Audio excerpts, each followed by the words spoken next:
Ang sarap guys. Ayan. It's yummy.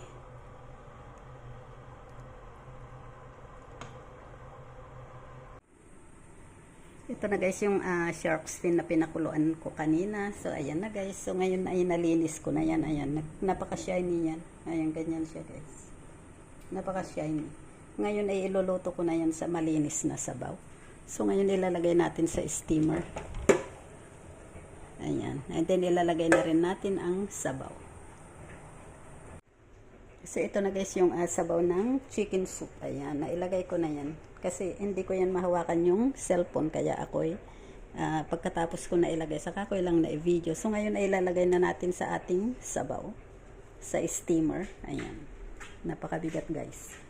Ayan. Sasama na natin dyan sa shark fin.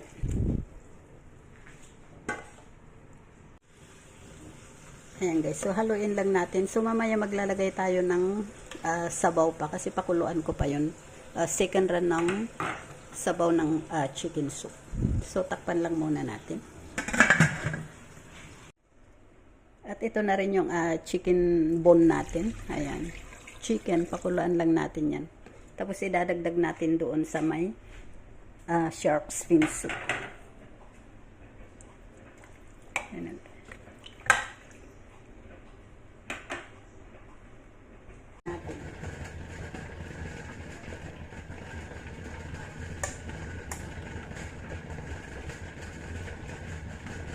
Ito, apat itong abalone na.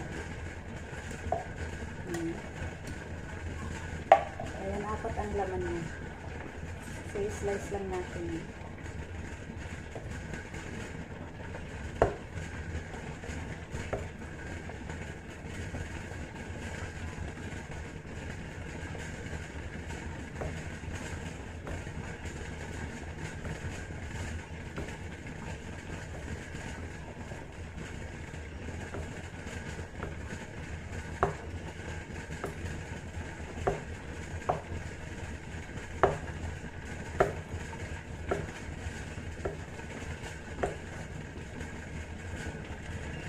Ito yung ating oil. So, bubuksan lang natin yan.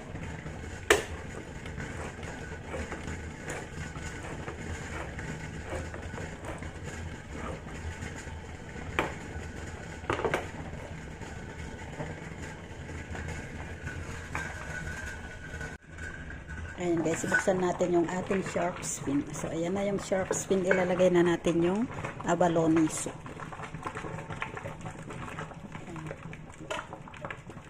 Tapos yung laman mamaya ay ikakat natin yan.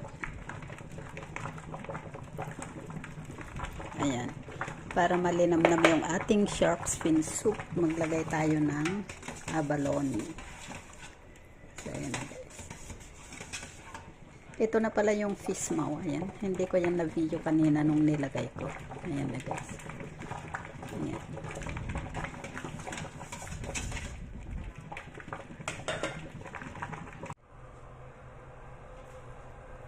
So, ito na guys yung ating shark fin soup. Luto na siya. Ayan. Luto na siya guys. Ready to serve na ito. Ayan. So, pag gustong kakain, kukuha lang dito guys. Isa-serve lang natin sa isang mag-serve tayo sa isang glass bowl. Ayan. Ilagay natin sa lamesa. So, ready to eat na ito. Ayan. Ito yung fish maw. Ayan. So, ang nilagay ko dyan na ingredients niya guys ay mayroon tayong yung sabaw natin na chicken soup. And then, naglagay tayo dyan ng oyster sauce, ham sauce, and white pepper. Ayun lang guys ang pinaka-sauce niya. So, napakasarap niyan guys. Ayan, masarap yan sa kanin. Ayan. So, ayan lang guys. Thank you for watching. Please don't forget to click like and share. Thank you. Bye-bye. God bless.